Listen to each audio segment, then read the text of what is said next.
Good afternoon. We're going to get started now as it's 2 o'clock. Welcome to the TNRD Public Information Session on July 11th, 2021.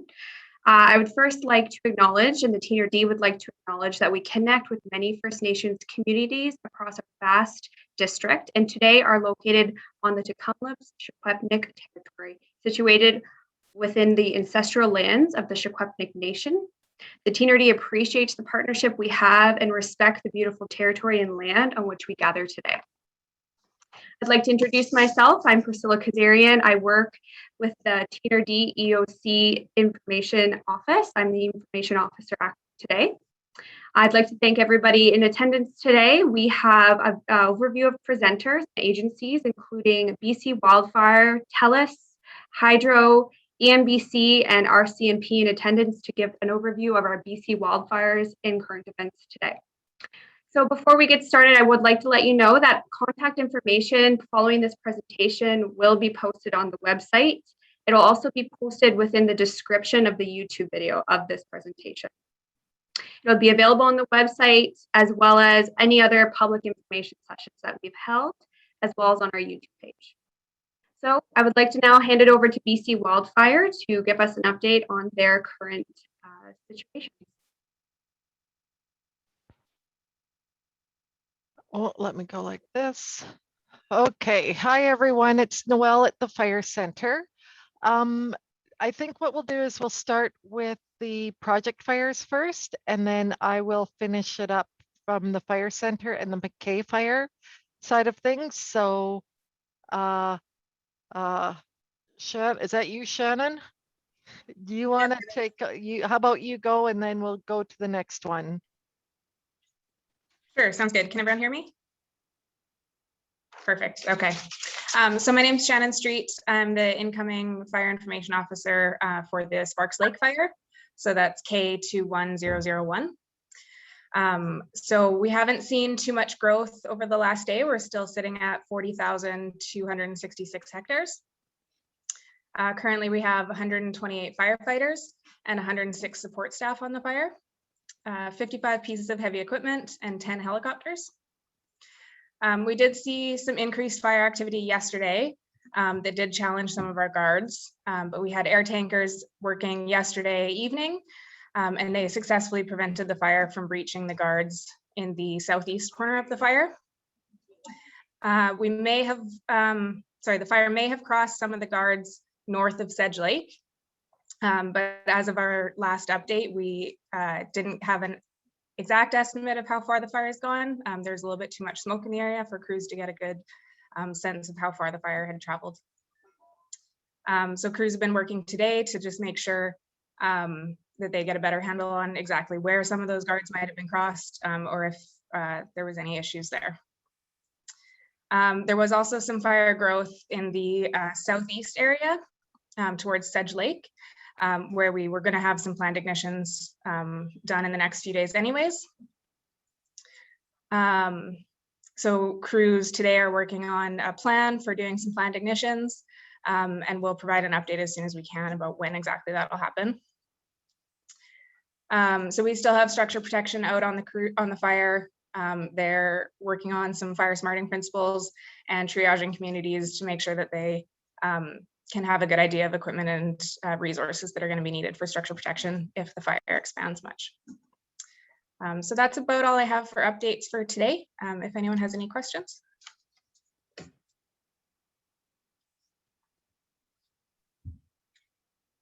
Thank you, Shannon.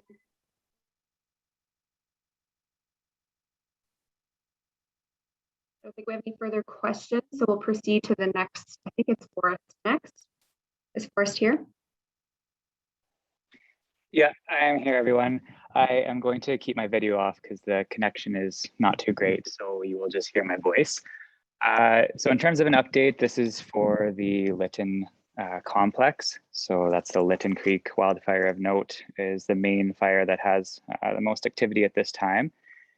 So as always, you can go to the Wildfire of Note page and get the most up-to-date information in terms of resources and public perimeter maps. The most recent perimeter map is essentially where the fire still currently is, even though I believe it's from yesterday or the day before. We haven't seen too much major growth outside of the current perimeters.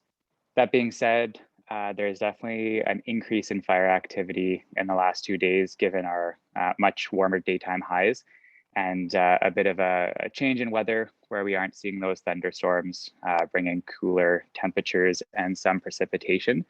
So definitely there's going to be more smoke visible. I think, well, I know there was a column visible from Lillooet and surrounding area yesterday. That was from activity burning upslope on the Botany Mountain. So upslope from Highway 12 near the top of that area. It's unburned fuels within the current fire perimeter. And so obviously crews are working in and around that area. And we have basically all of our air resources working in that area too. It did not cross over to go downslope into what would be the Botany Valley. So it still is on that western side, burning upslope. There were a few spots that were starting to go over kind of the crest of that hill, but we had enough air resources yesterday that they were able to handle that with our bucket ships as well as crews reacting to that. So I'll have probably an update, or my team will have an update. So I transitioning out tomorrow, there will be a new incoming information officer.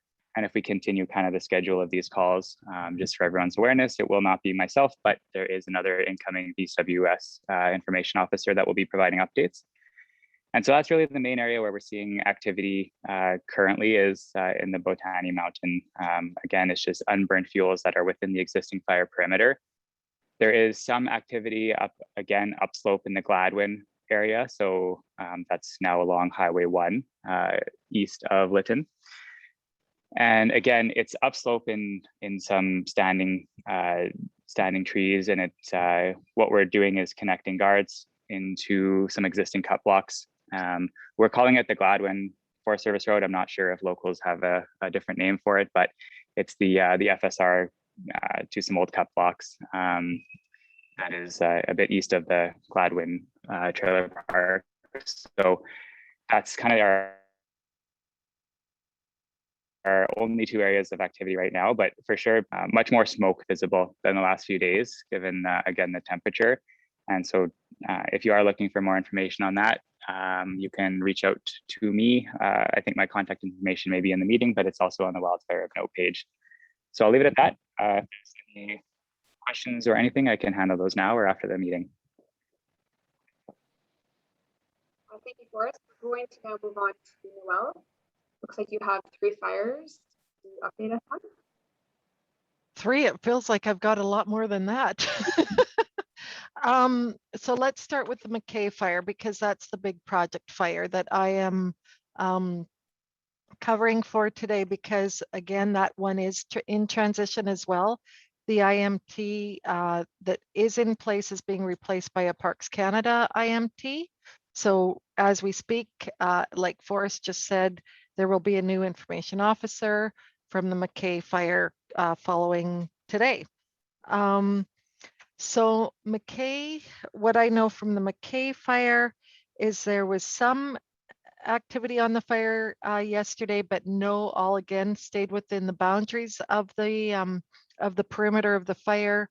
We continue to action it. We are with heavy equipment and air and ground crews, ground support.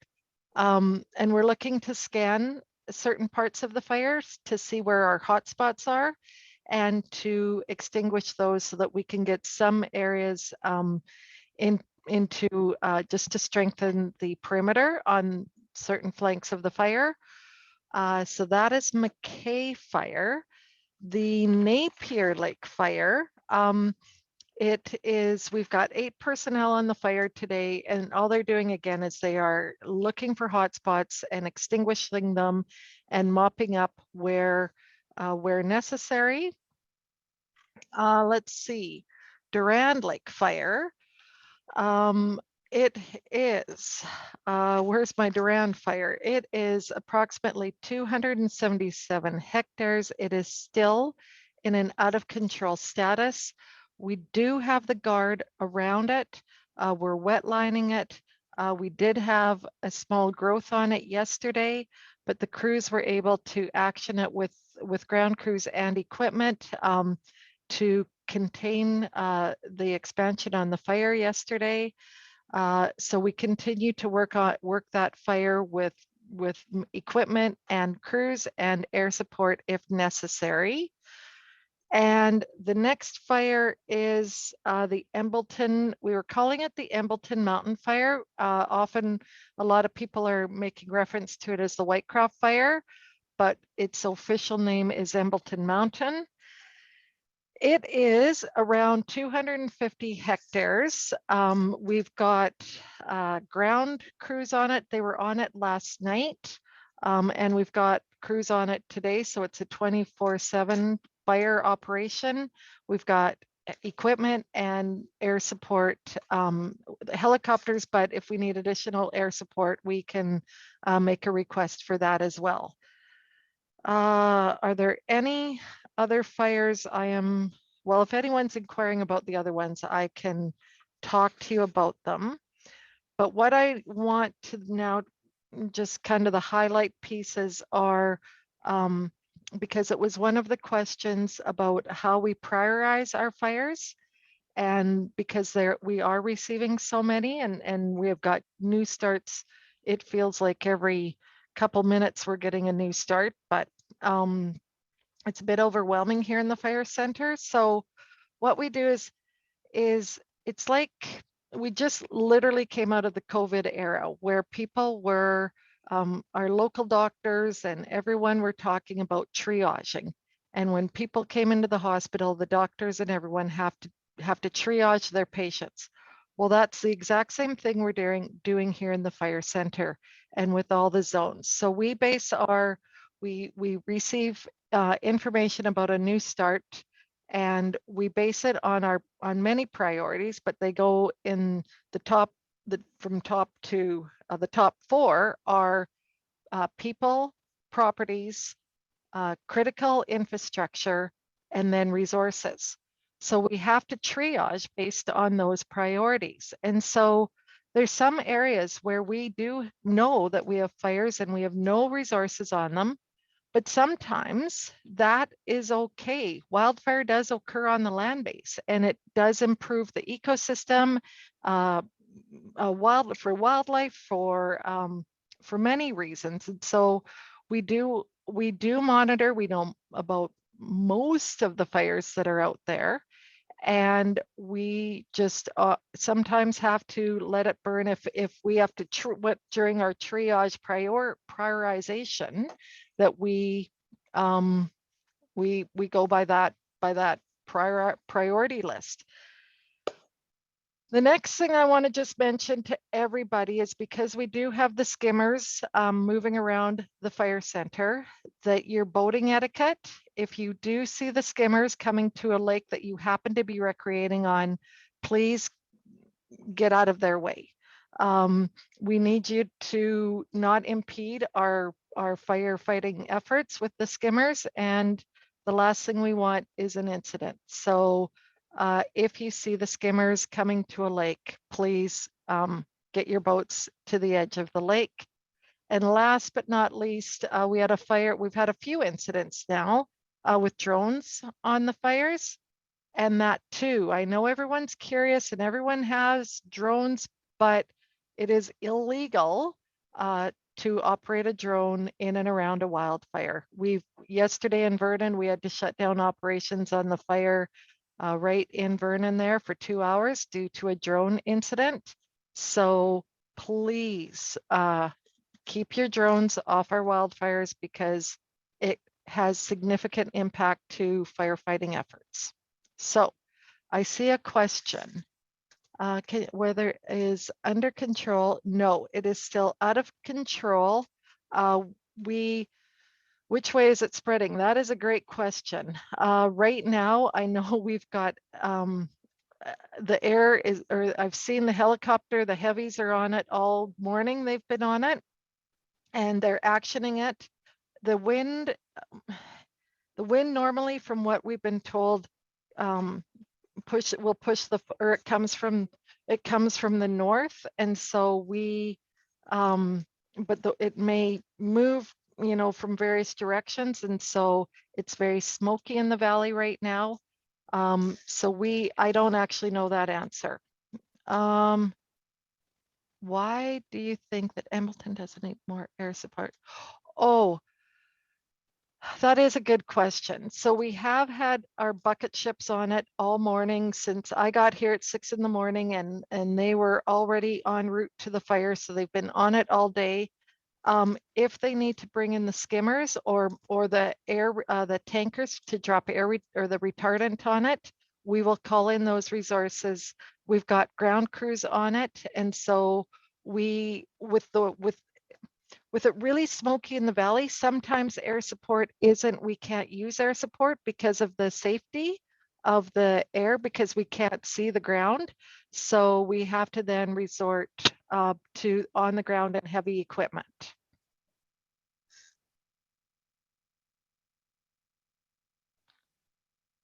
We are across the road. So, and those are really good questions. So keep asking them.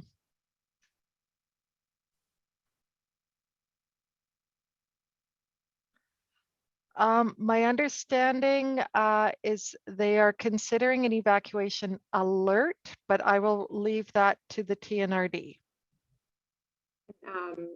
Will you just comment on the location of the recording? That was something, I believe. We're trying our darndest, but it came to me at like 3 in the morning the other day, the concept of the triaging, because we've all just come out of COVID, and I went, man, that's exactly what we're doing here at the fire center. So if that helps you guys understand how we're setting our priorities, I hope that works for everyone. And Noelle, we're just getting some comments in the chat here just about your last answer, what the question was. So if you can just repeat your answer. And then the question was whether there will be an evacuation order or alert in Sun Peaks. That was the question. Well, again, that is put in place by the regional districts, so I'm going to default to them. Yep, and so we are taking our the recommendation from BCWildfire, so we're obviously working in coordination with that, just for everyone on the call, because as questions are coming in, it won't show for the other participants or on the recording. So. Oh, that's a good. Oh, shoot, sorry. That's okay. I was just because repeat the questions. There was just questions about the air support and when we use it, and when I'm kind of paraphrasing it. But that was the question, just around the air support. Okay, I think for everybody on the call today, asking about alerts and evacuations, the TNRD and BCWildfire work in conjunction as we review the progression of the fire and have conversations about this. So if and when there are alerts or orders issued in the Thompson-Nicola Regional District, you definitely will be notified. So it's, well, I don't, so the Sun Peaks does have an evac alert now. Does that mean the fire is moving that way? No, it doesn't. But we have, when we look at an area, a fire, an incident, we look at many things. We look at elevation, terrain, timber types, wind, weather, to name a few.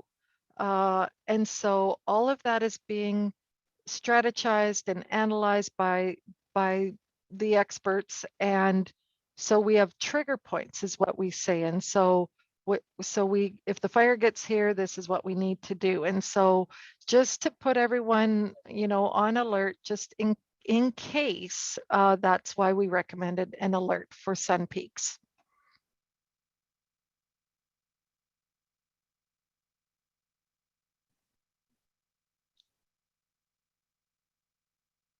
And again, the area of Sun Peaks will also issue alerts. It does in conjunction with the TNRD. So again, I really suggest that all attendees today keep updated on the Facebook pages, on Twitter, as well as on the BC Wildfire site and the Thompson-Nicola Regional District site, because these are all the avenues that are updated on a frequent basis. So for those of you all here today asking about those alerts in those areas and whether there will be evacuation orders, I really highly suggest you keep your eye on those pages for up-to-date and current information. I got a note that my audio is cutting out a little bit, so I hope everyone can hear me. Okay. Is there anything left or else with regards to wildfire while we're still here?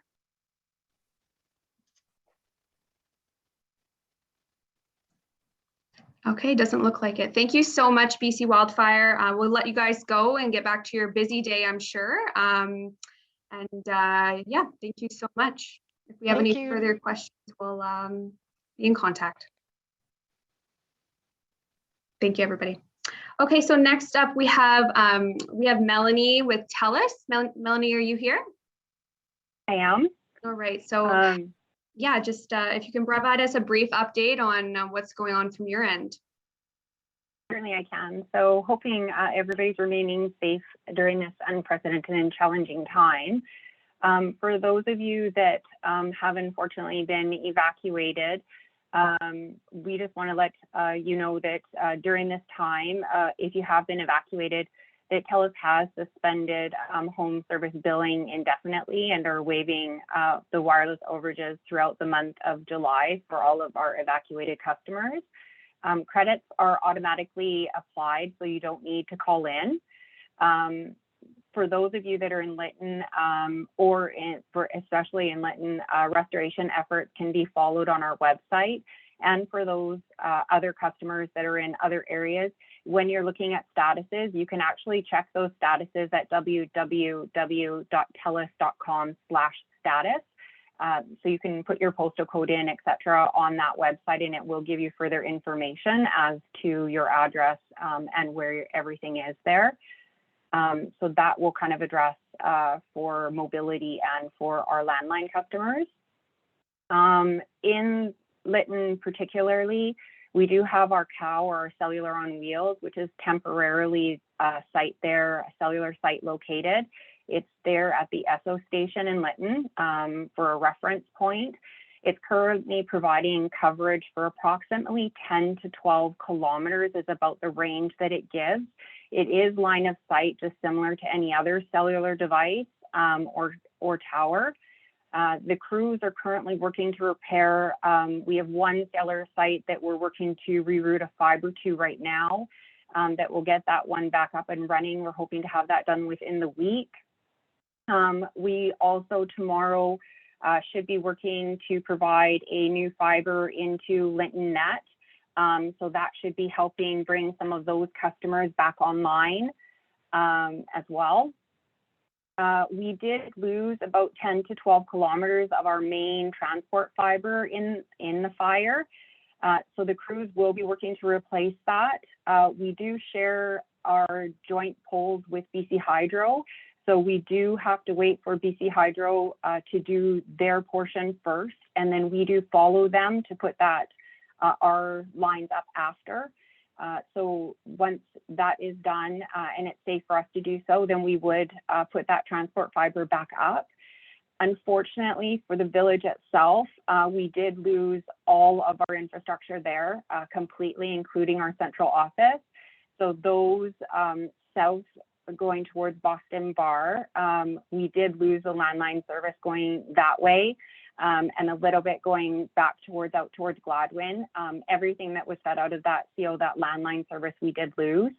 So like I say, at this point in time, it will be a complete rebuild for Telus in that. And unfortunately, at this point in time, I can't make any comments as to what that looks like or the time frame, just because, of course, for safety and everything else with the city or with the village of Litton, everything right there is so much in flux, just with the safety and everybody going back in. So that's the update that I have for Telus at this point in time. Thank you so much, Melanie. That's great information for everybody.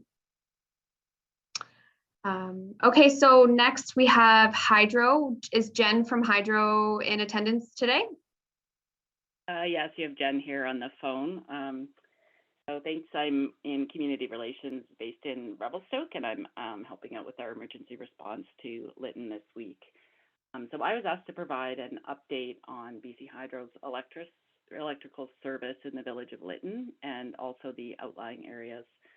So first of all, on behalf of BC Hydro, I'd like to say that our deepest sympathies are with the village and Indigenous communities for the loss we have experienced, and we have been doing everything we can. Process. We're supporting and working closely with First Nations communities, local government, BC Wildfire, EMBC, and other agencies. We also have our own regional BC Hydro Emergency Operations Center activated, and this just makes sure our folks on the ground in the area have the resources they need. The level of damage to our system in Litton due to the fire is extensive and significant, and at this point there's a lot of unknowns. In this type of wildfire situation, we take the lead from other agencies, and when it's safe to do so, we will rebuild the electric infrastructure. We do have crews on the ground now, and they're working hard and continue to make good progress. We have over 20 field staff in the area right now, so they're removing damaged structures, installing new structures, preparing sites and materials, and replacing damaged power lines. Working conditions are challenging, and we have comprehensive and rigorous safety protocols in place to make sure we can keep our crews safe. In any outage situation, we prioritize our response. So first, we try and restore power to critical infrastructure.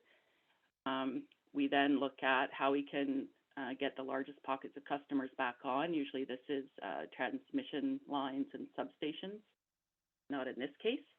And then we go down the list, and so we work our way from repairs that will restore the highest number of customers and work our way down the list until we have pockets and individual customers make the repairs. So in the undamaged southern portion of the village, we have restored power to the water system, school, and fire camp. And today we're taking a look at the sewer plant to see if we can get that back on. So power is on to customers in Loring Way and Ponderosa Heights. For outlying areas of Litton, many of these areas were isolated because of the fire and damage to our system, but weren't impacted by the fires themselves. We are making progress at restoring power, and we've restored power to more than 100 customers today. We do have 519 customers remaining out of power, and these are north along Spencer Road North, west of the Fraser River, along Highway 12 north of Litton, east of the Fraser River, and north of the Thompson River along Botany Road. We expect to get a considerable proportion of customers along Highway 12 and Spencer Road back on in the next 3 to 5 days. For the Botany Road area customers, there is significant damage to our infrastructure in that area, and major reconstruction is required. We do not currently have an estimated date for power restoration. And so that's my update for today, and I'd be happy to take some questions. Thanks, Jen. I'll just look at the chat here. Okay, there's a question about contact, so I'll be including contact for all agencies on the call today when the recording is sent out, as well as in the description of the YouTube video. So you'll have the contact on how to reach each agency today once this is posted. All right, Jen, if so that's I'm the contact okay this week, and I'll give you an update when that contact will change on Friday, and I'll let you know at that point. That sounds good. So we'll definitely we'll include your contact once we get all this wrapped up. Sounds good. Thank you so much for your update. I'm going to now turn it over. Hold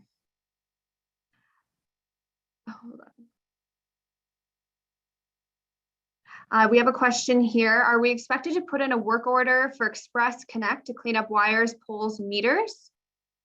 Or, Jen, do you know the answer to that by any chance? Is this a question for individual residences or Yes. for the larger? I don't have an answer on specific residents Okay. yet.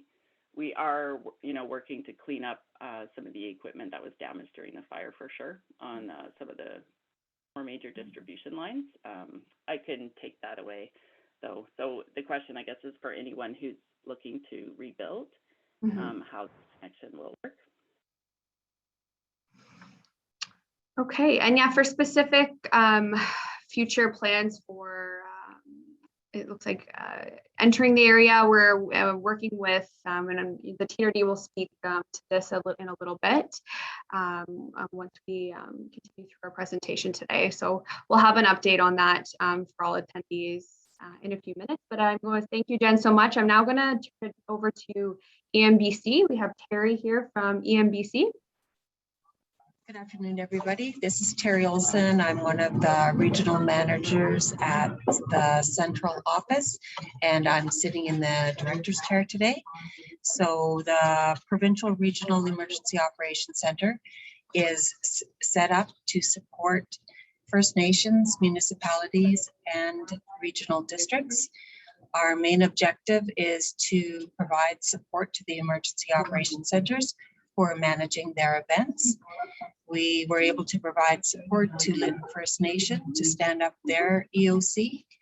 And our primary focus, of course, has been emergency support services to provide service to the evacuees.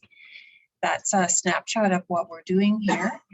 I did have a question posed to us prior to the call starting, and it was regarding why has a provincial state of emergency not been declared? So I'll just read my messaging for that. The province is currently deploying all necessary and requested resources to respond to wildfires across BC. The federal government and the Canadian Interagency Forest Fire Centre have been engaged and are providing firefighting personnel, aircraft support, and other assets.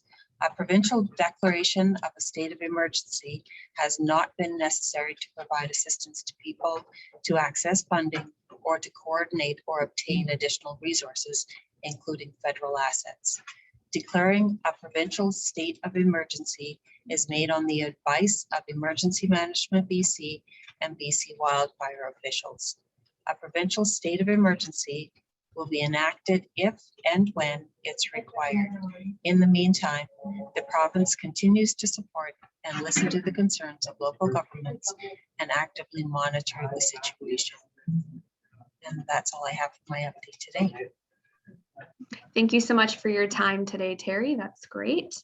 I am now going to turn it over. Is RCMP on the line today?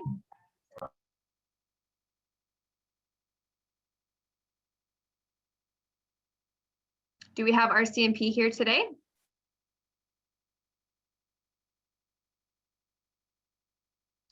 Okay, so if the RCMP is here, feel free to jump in, but I'm going to continue on to the TNRD update today.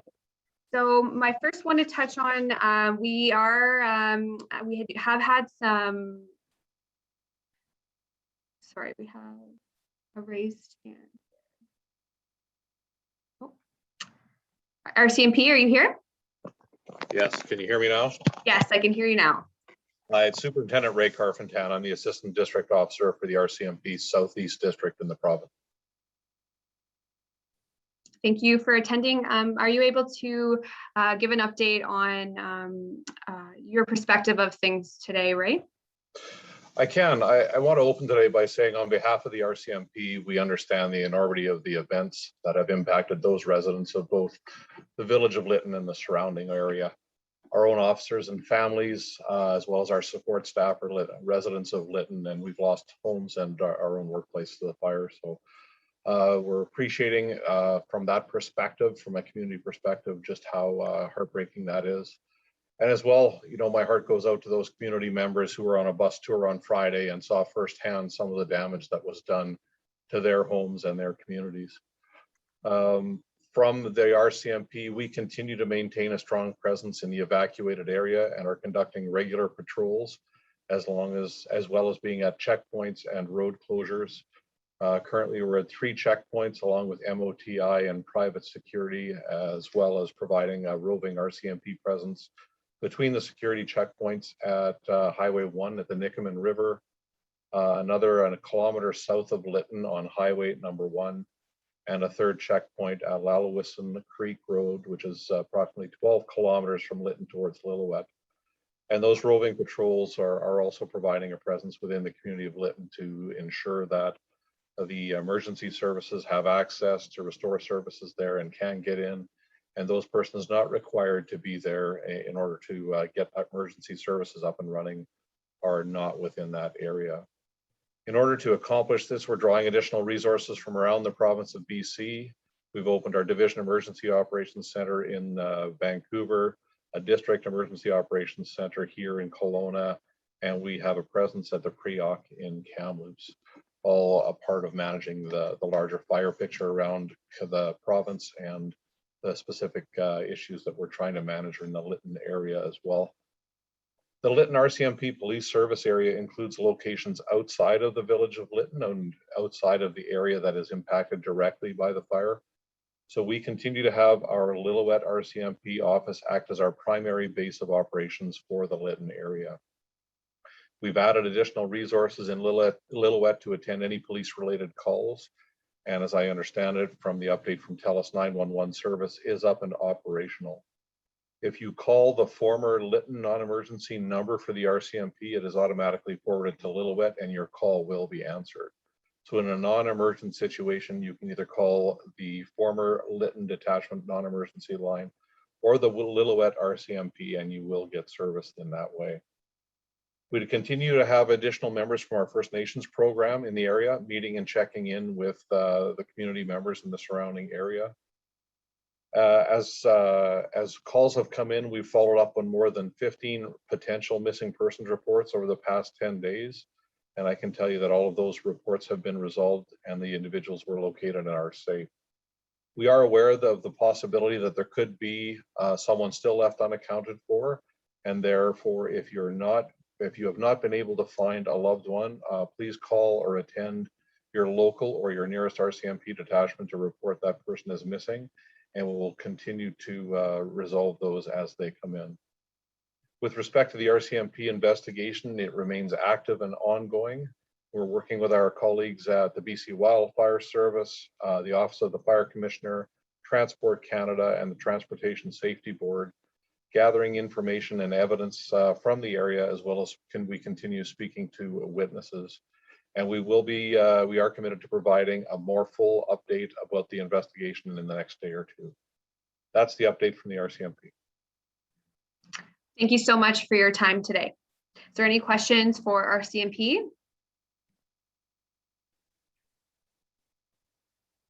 Okay, so the TNRD, again, my name is Priscilla Kazarian. I'm here on behalf of the TNRD EOC as the information officer, and I have a number of updates to provide to this group today. So we have had some, as you know, and BC Wildfire spoke to a new fire up in the Whitecroft Heffley Lakes area. So currently Whitecroft is on order and Heffley Lakes is on alert. I will share my screen here so we can actually look at BC TNRD BC Wildfire interactive map. So you can see here, and again, I really suggest anybody who is looking for updates or to see if their residence or area that they're in is in an area of an alert or an order to use the TNRD interactive map. In order to find that map, you would go to emergency services on the TNRD website. As you can see here, services, emergency services, and all the information is available on this page. This is updated frequently as we update orders and alerts and emergency information. You'll also find our public information meetings posted on here. So I'll continue on. So in Area P again, Whitecroft, as you can see here, on order and an alert in the Heffley area. I will inform you that we will likely be extending some alerts in this area. We have also had a new alert today in the area of west of Flat Lake. Okay, So as you can see here, this is again an overview of all of our alerts and orders. I highly suggest, if you haven't already, to take a look at this interactive map. There's also a searching feature. You can look for an address or a place on this map. Again, we update all of our alerts and orders onto this interactive map, our website, Twitter, Facebook, and if you haven't already signed up for our Voyant alert system, I highly suggest that you do so. In regards to the Village of Litton, Litton First Nations, the TNRD are working together at this time to review the area of Litton and how to best and safely reduce the order area in a coordinated effort. So more information will be provided in the coming days about how we will be progressing in the area of Litton. So please keep your eye again on our Facebook page, our Twitter. If you haven't already enrolled in our press releases, please do so. Voyant Alert, we will be sending out some communication in the coming days in regards to the area of Litton.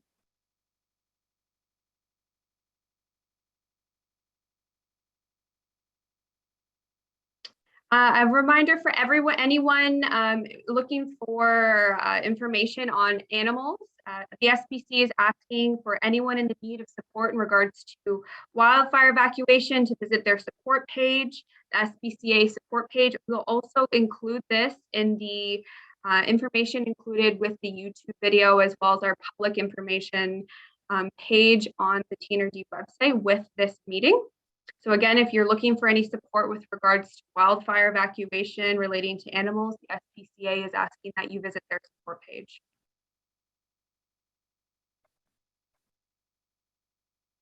A reminder, as RCMP, as Ray with the RCMP mentioned, if anyone's looking for friends and family, they're kindly asked to contact their RCMP or their local branch.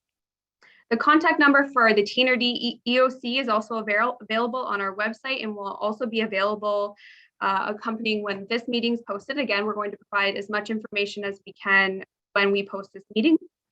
It's currently operating 7 days a week, approximately 9 a.m. to 8 p.m., and this is subject to change. So we've received a lot of specific questions with regards to the current happenings in each area. So we highly suggest, continuing to submit questions to our TNRD question page, but you can also contact us at EOC information line. I'm going to also go back to the Voyant Alert system. A reminder about signing up for this system. Visit our webpage or our Facebook page for more information on how to do that. If you have any questions about that, you can also contact us via the question form, as well as our EOC information page.